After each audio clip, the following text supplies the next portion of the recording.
Hello beautiful people, karibuni tena. It's your chef here, Jennifer. Let's make this beautiful banana bread. I've missed you so much. Sorry I've been gone for a while, but was working on a few things. Let's prepare this dish. So here we have our ingredients that we are going to use to bake this banana bread. We have 2 cups of all-purpose baking flour, already sifted. We have fresh milk. We're going to use a bit of this, not all.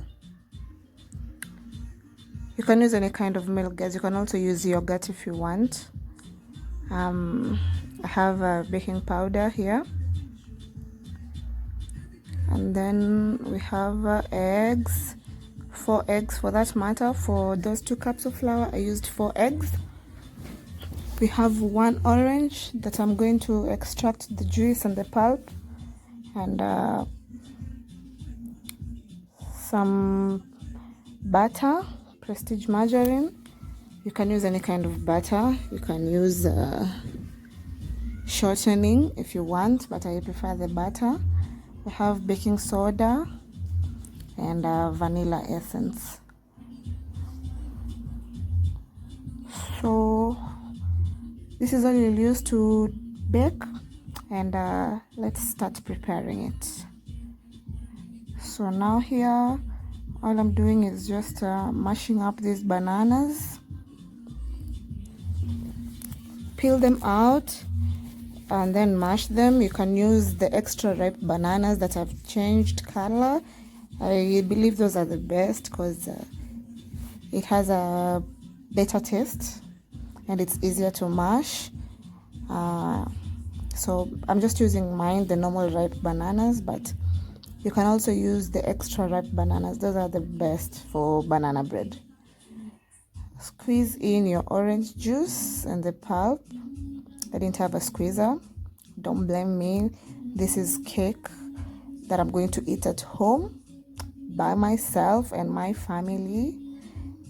So just make sure, if you don't have a squeezer, just wash your hands, guys. Make sure they're very, very clean. Wash with soap and water. Squeeze all the juice out.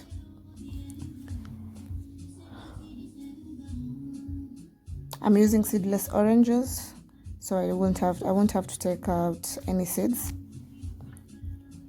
And then just mix that all together. Continue mashing the bananas until nice and soft. You don't have to make it very fine. Personally, I like my banana bread a bit lumpy.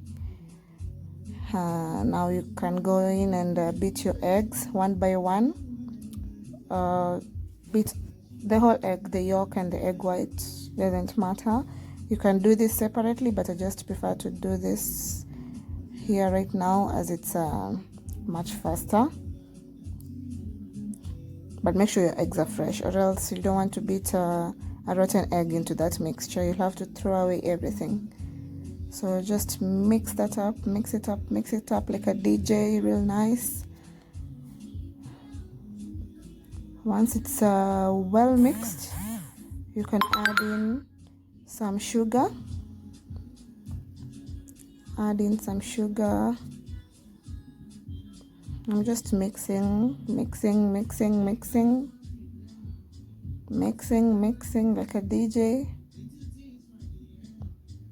And now I'm adding in my sugar. I'm using brown sugar. You can use white powdered sugar, but I chose to use brown sugar. And mix that in until all the sugar is dissolved. Yes, guys, mix. If you don't want to use your hands like this, putting in all the work, you can use a hand mixer. Once it's dissolved, add in your flour. Add in bits by bits as you're mixing. I'm a pro, so I chose to add it all in.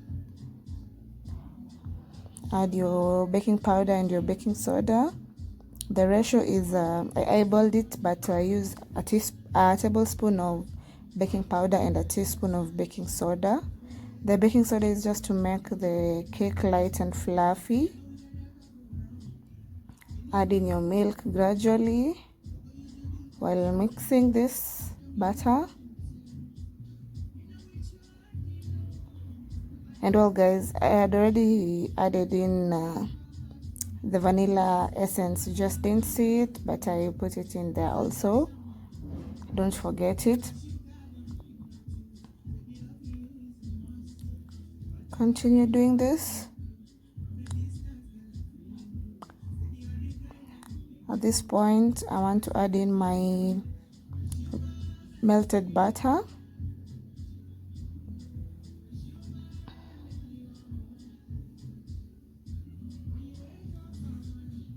So go in, add in your melted butter. I mixed this with some vegetable oil.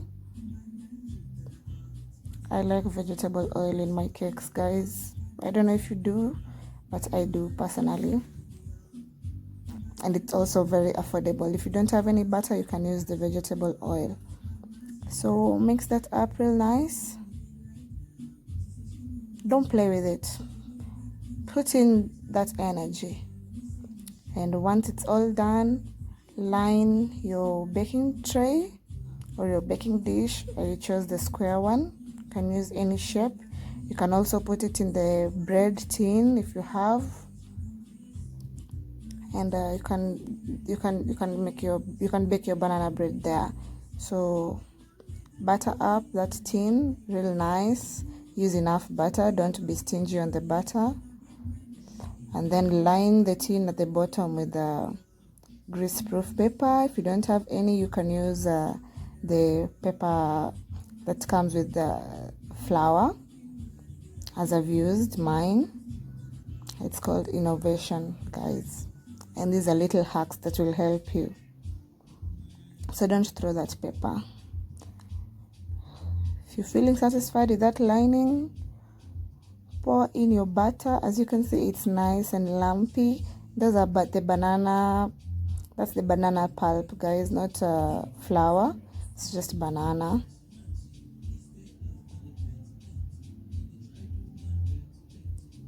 Place it in there, really nice.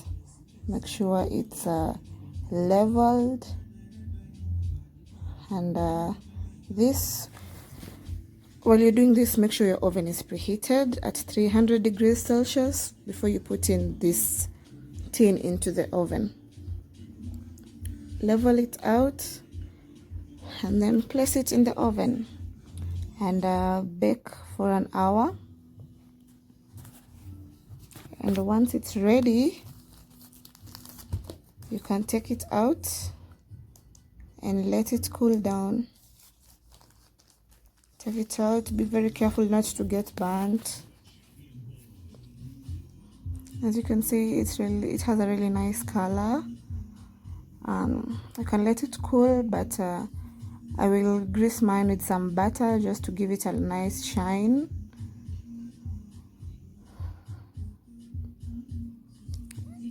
Remember, guys, please like my video, subscribe to my channel if you have not, and if you're new here, welcome very much. Share with your friends, share with your family. Make sure you try out this recipe. It's very nice and easy to make.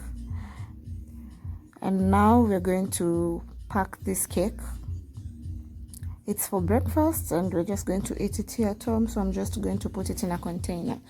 But if you want to ice this, maybe for a birthday or something, you let it sit and let it cool down completely. As of now, it's still very hot, so you let it cool down completely, either by refrigerating it or letting it sit out throughout the night, and then you can go on and ice it. But I'm just going to pack mine in a container and let it sit, so it can stay refrigerated for up to 2 weeks. It can sit out for like a week or 5 days, depending on the temperature of where you are, like the climate. So as you can see, the cake is very hot, still steaming hot. Look at that, guys. Very spongy, very nice. So you pack this I hope you try this recipe out, guys. Thank you very much. And that was a good cake.